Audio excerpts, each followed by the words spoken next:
Welcome back to Politics in Practice, the A-Level Politics Revision podcast for current students by us, the former students. I'm Andrea. And I'm Cassidy, and we're joined today by our trusty tech team, Julius and Izza. Today, we'll cover the US political system from the angle of Donald Trump's Republican administration. We'll be diving into his relationship with Congress and the judiciary, his leadership style, Republican Party policies, and of course, we'll end the episode by linking it back to your exam spec. So right from the beginning, I don't think it's far-fetched to say Trump is a controversial person. He's been a big personality worldwide since before the 2000s and has only increased his power by becoming president of the US twice. Yes, speaking of controversy, let's not forget a videotape that was released during his first campaign, with those derogatory comments he said about women. But his voters forgot. Also, let's talk about how he's become the oldest person to be sworn into office at 78 years old, overtaking Joe Biden. I mean, this is so ironic considering how much he argued about Joe Biden being old and he was questioning his mental capacity to continue as president during the campaign. I mean, Trump will be 82 at the end of his second term. So let's watch out to see how much he ages during these next 4 years and see what it would be like. And how many enemies he'll make. I mean, we can't deny that during his time in the political world, there have been plenty, and he will probably continue to do so. I mean, like right now, with this whole Greenland debate, he means that he's got an enemy now with the whole territory. It's crazy. His key slogan is Make America Great Again, so his cover for Greenland is quite different from his policies as it's an external quest. Yes, exactly. I mean, overall, MAGA is still truly important to Donald Trump and his approach to his Republican policies that he implements. So as part of the content taught in your politics classes, you should have covered the ideologies of the Democrat and the Republican parties. But we'll quickly sum up the Democrat Party as being more progressive than the Republicans, as they're more inclined to support social issues like abortion laws, gun reforms, and LGBTQ+ communities. In that sense, Democrats are usually associated with liberalism and Republicans with conservatism. So just to break this down, it's reformative thinking versus maintaining traditions and social stability. Yeah, for the most part. But of course, different leaders means different ways of thinking, and so positions of political parties can change over time. I mean, Trump's policies are heavily centred on immigration. We all remembered his Build the Wall campaign against Mexico during his first presidential term, and he has vowed to complete that wall now that he's back in power. I mean, let's see if this actually goes ahead. And he's also promised the biggest mass deportation of undocumented migrants in the US's history. This is very in line with Republican thinking, which focuses on border security, versus the Democrats, which want legal status of migrants and social welfare. I think we can agree that Trump's leadership style is one of determination, which is highly problematic and elitist when it comes to social issues. He promises to deliver what others haven't. An example of this is when he recently signed the executive order to dismantle the US Department of Education. He said he achieved something no other president before him ever could. I mean, however, he has checks and balances imposed on his powers. The American system is made of 3 chambers: the executive, the judiciary, and the legislature, so he can't completely make decisions on his own. Linking back to the Department of Education, he won't be able to fully abolish it without Congress support. I mean, he does have a majority in the House and Senate, but it's narrow, and I doubt he can make these decisions to that extent. In terms of his relationship with the judiciary, it appears to be quite strained. Trump has attacked judges directly, claiming a judge who has ruled against him should be impeached, which is something he does not directly have the power to do. Didn't he call that judge a radical left lunatic online? Yes, he did, via his Truth Social account. The post actually went on to say, quote, "This judge, like many of the crooked judges I'm forced to appear before, should be impeached. Exclamation mark, exclamation mark, exclamation mark. We don't want vicious, violent, demented criminals, many of them deranged, murderers in our country. Make America great again." Quote. Lots of capital letters, lots of exclamation marks. Clearly a lot of anger there. That's quite an aggressive thing for a president to say about someone and online. He's additionally defied court orders. Yes, and very deliberately. The case is that Trump wanted to deport Venezuelan members of the Tren de Alga gang to El Salvador.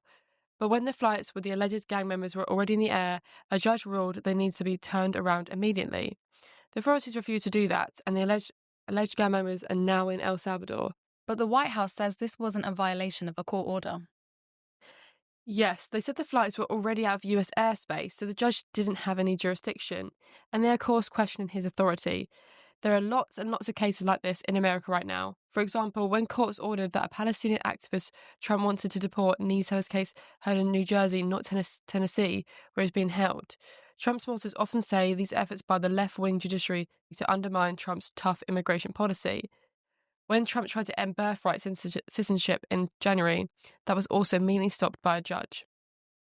So these examples support that Trump and the judiciary seem to be going head to head, and it's not for the first time either. Donald Trump has himself had a good show of court cases. He was in trial in the past for allegedly paying hush money to a porn star, Stormy Daniels, and for falsifying election records. I mean, we all remember January 6th. Additionally, he was found guilty of sexual assault last May. Trump has been very critical of the judiciary in the context of those trials, saying all hoax and conspiracy against him and his administration. That's very classic for Trump, just saying things are one big conspiracy against him. But he might have the last laugh here. He has been acquitted in most of these cases against him personally. His aides, like his lawyer and advisor Rudy Giuliani, have been convicted though, and Giuliani had to pay millions to election workers he defamed. Trump was convicted once as well in the sexual assault trial, but he was never sentenced, so he has always avoided any kind of personal punishment. And politically, his supporters are confident that he'll win this fight as well. You see, all of these cases are now going to the Supreme Court, the highest court in the United States. Once the court decides, the decision is final. The majority on the Supreme Court is conservative judges, thanks to the three Donald Trump has appointed, in terms of like Brett Kavanaugh, as well as his majority in Congress. Congress technically are able to impeach judges, and some Republican members of Congress have already brought forward that legislation. That's interesting because in the past it was not really a precedented thing for the judiciary to be challenged in the US, so we can see attitudes are starting to shift. We are seeing it done more globally in countries like Israel and Brazil, so I guess the US is seemingly following suit. Yes, a judge being impeached with the House and Senate is super rare, but it has been done before. But if he does want to do this against some of the judges that are ruling against him, Trump will not have a field day either. It's quite a complicated process. Trump will need a super simple majority in Congress of over 50% support, but a supermajority in the Senate to impeach a judge, which is known as a two-thirds majority.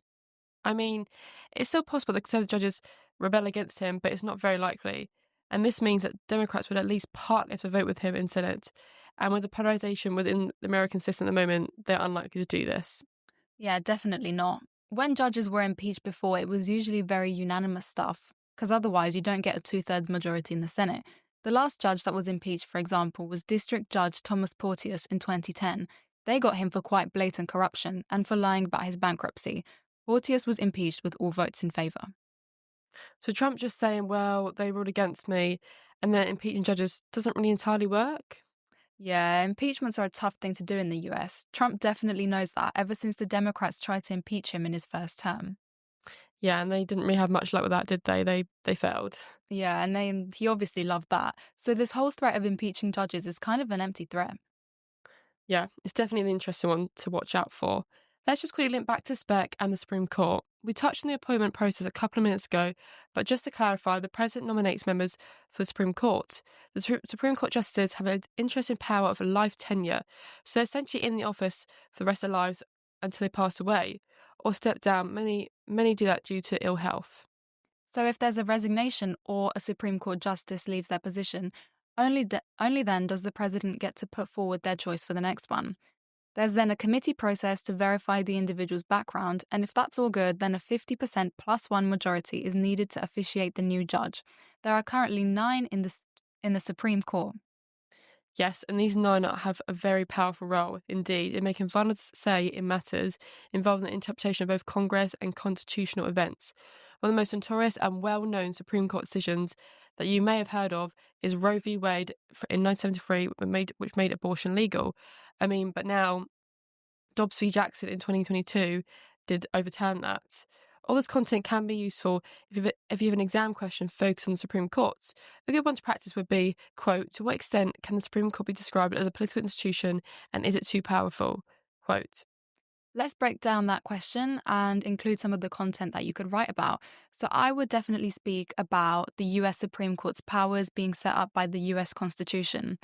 This allows the justices to have designated powers separate from Congress and the executive branches, so they can impose checks and balances upon the other two in order to uphold a democratic system. In your comparative politics exam, if the US Supreme Court comes up, you can link it to the one in the UK by highlighting the absence of a UK constitution. We know that we don't have one single entrenched and codified document in the UK that would state the power of the Supreme Court here. So it therefore cannot override acts of parliament, and the government can still legitimise its decisions even without Supreme Court support. Because of this, you might have noticed that our Supreme Court is mentioned a lot less frequently than the US one. Yes, it's definitely not well known. I mean, it's literally just right outside Parliament and people don't even realise it's there. That was a lot of good content there to definitely include in future exam questions. I mean, Trump himself gives us quite a lot of potential things to cover. Definitely. And hold on, he is discussing having a potential third term in the White House. I mean, is he even able to do that? There's like literally a two-term limit bound by the Constitution that came out after Roosevelt did 3 terms before. Yeah, exactly. It's legally bound. You would be right in thinking that. But Trump seems to believe there is a loophole in the Constitution over this matter. He's also said a lot of people want to see him stay around for a third time, and that one of the ways he could do this is by having Vice President J.D. Vance run for president in 2028, step down if he gets elected, and then choose Trump as his replacement. I mean, this just all sounds not very democratic. I mean, I can't really imagine voters allowing this. But I mean, anything goes right now in America, so we'll just have to watch this space. I mean, plus, it's hard to revoke the amendment in the Constitution that says presidents may only serve 2 terms. He'll need two-thirds support in both the House and the Senate and ratification from 3/4 of state legislatures for a third-term ideas to pass through. So, I mean, can they even really get these numbers right now? I mean, the Republicans do have a majority, like we mentioned earlier, in both the Senate, and in a lot of state legislatures. But I mean, these are narrow, and I don't really think this is gonna really push through like it would.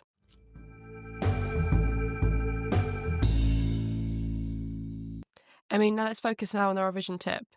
I would say weekly political quizzes are a godsend. I mean, I was lucky enough to do them every week in class in school, and maybe some of you guys do have that already.